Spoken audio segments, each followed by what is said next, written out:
जो मैं देख रहा हूं गोवर्धन, तुम तो अवश्य देख रहे होगे। आप क्या देख रहे हैं आचार्य? एक तो मैं उस संकट को देख रहा हूं जिसका सामना मेरे और गंगापुत्र भीष्म जैसे व्यक्तियों के लिए अनिवार्य है। दुर्योधन जिस ईर्ष्या और द्वेष की अग्नि में जल रहा है, उसमें हम सब भस्म हो जाने वाले हैं। तुम ही रक्षा करो तो करो। नहीं आचार्य, व्यक्ति को अपनी रक्षा स्वयं ही करनी पड़ती है। आप हुए, गंगापुत्र भीष्म हुए, कृपाचार्य जी हुए, आप लोग तो नक्षत्रों की भांति हैं। यदि आप लोग अपना मार्ग बदलेंगे तो भूमंडल को उथल पुथल से कौन बचा सकता है? अर्थात यह आचार्य कि व्यक्ति को सदैव सत्य ही का पक्ष लेना चाहिए। भूमंडल क्या होता है? ये पूरी सृष्टि की बात है, भूलोक की शायद। हस्तिनापुर और उसके साथ सारे भारतवर्ष को केवल तुम ही बचा सकते हो। नहीं पितामह, नहीं। इस विषय में मैं भी विवश हूं, क्योंकि जो होने वाला है उसके भागीदार सभी हैं, कोई कम कोई अधिक। परंतु आप इस कुरुराज परिवार में सबसे बड़े हैं, तो आपका उत्तरदायित्व भी सबसे अधिक है।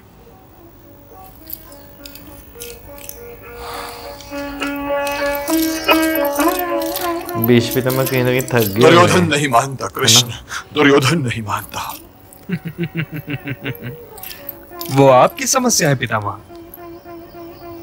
इसलिए इस बीच जो समय है उसमें विचार कीजिए कि क्या आपकी प्रतिज्ञा आपको आपके उत्तरदायित्व से मुक्त कर देती है। यदि हां, तो चिंता का कोई कारण ही नहीं, और यदि नहीं, तो पितामह उन प्रश्नों के उत्तर सोचिए जो भविष्य आपसे करने वाला है।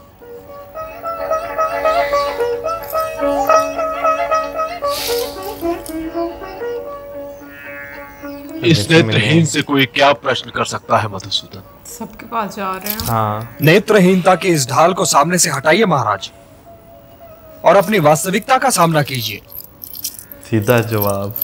आपने राज्य का विभाजन किया, परंतु उच्चाकांक्षाओं का विभाजन तो नहीं हो सकता ना महाराज। यह राज्य दुर्योधन और पांडु पुत्रों के उपरांत आने वाली पीढ़ी की धरोहर है। इतिहास तो आप ही को उत्तरदायी ठहराएगा। मैं तो आज द्वारिका जा रहा हूं, परंतु मेरा मन सदैव आप ही लोगों में लगा रहेगा। मेरा बस यही निवेदन है महाराज कि जो होने वाला है उसे ना होने दीजिए। केशव, सबको पता है। क्या मैं आपके जाने में शीघ्रता का कारण पूछ सकता हूं? आज नहीं जाऊंगा पार्थ तो कल जाऊंगा, परंतु एक दिन तो जाना ही है ना। हाँ, और ऐसा भी नहीं लगता क्या मैं छोड़ के जाने में बहुत दुख है आपको? न मैं तुम्हें आज छोड़कर जा रहा हूं पार्थ, और न कभी छोड़ सकूंगा। अर्थात हमें छोड़ सकते हैं? आप अपने आप को अर्जुन से अलग समझते हैं बड़े भैया। मैं तो ये समझता हूं कि शरीर 5 अवश्य हैं, परंतु आत्मा एक ही है, और यदि नहीं तो आपको इन चारों पर इतना अधिकार क्यों होता जो आज इन पर है? जीवन जुआ नहीं है बड़े भैया, जीवन चेतना है। चेतना मतलब? राजनीति भी चेतना ही है। ऐसा नहीं कि पासा पड़ गया तो पड़ गया, और यदि नहीं पड़ा तो नहीं पड़ा। पर वो आप जो आने हैं वाले टाइम की वो बात केवल कर रहे इसलिए हैं हैं कि आप एक नहीं 5 हैं, और 5 होते हुए भी 5 नहीं, एक ही हैं। पर जाएंगे अवश्य।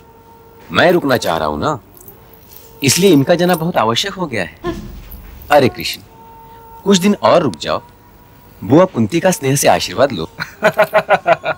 यदि जाना आवश्यक न होता दाऊ, तो भला मैं जाने का नाम ही क्यों लेता? और अभी हम बुआ के घर थोड़ी आए थे। तो फिर कहाँ आए थे?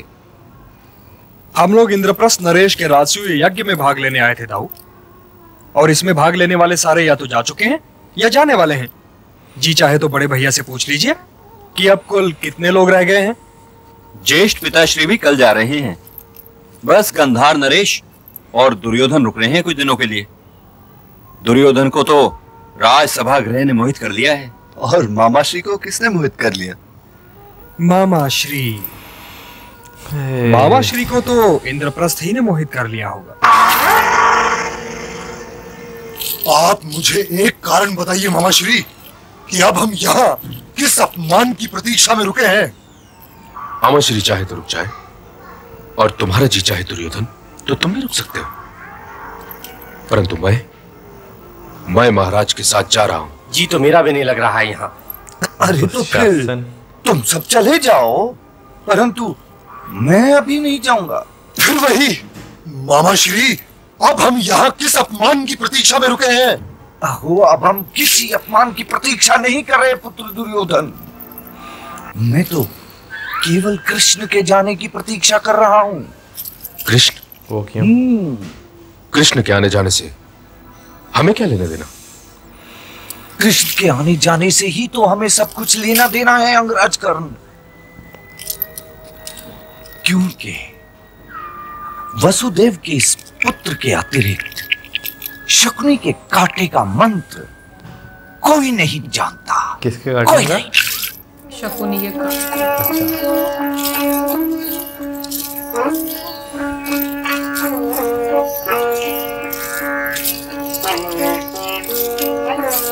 सुभद्रा जी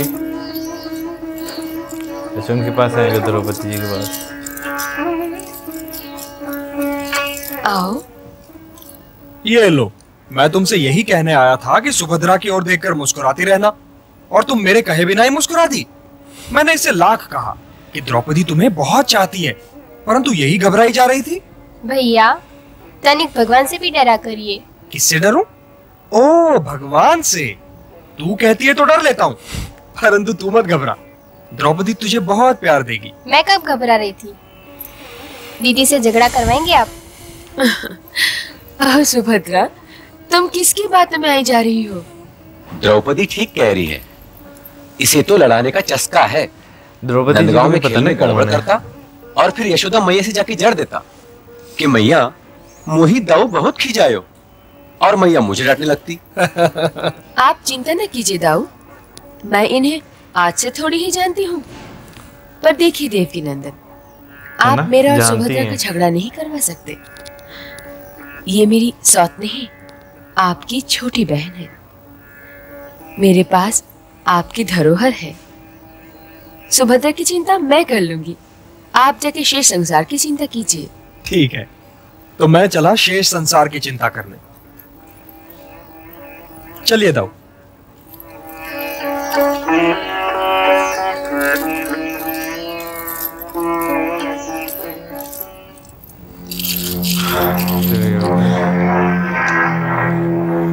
दुर्योधन अलग गुस्से में।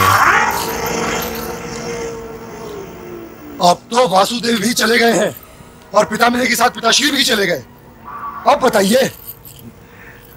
बताऊंगा नहीं भांजे, नहीं बताऊंगा।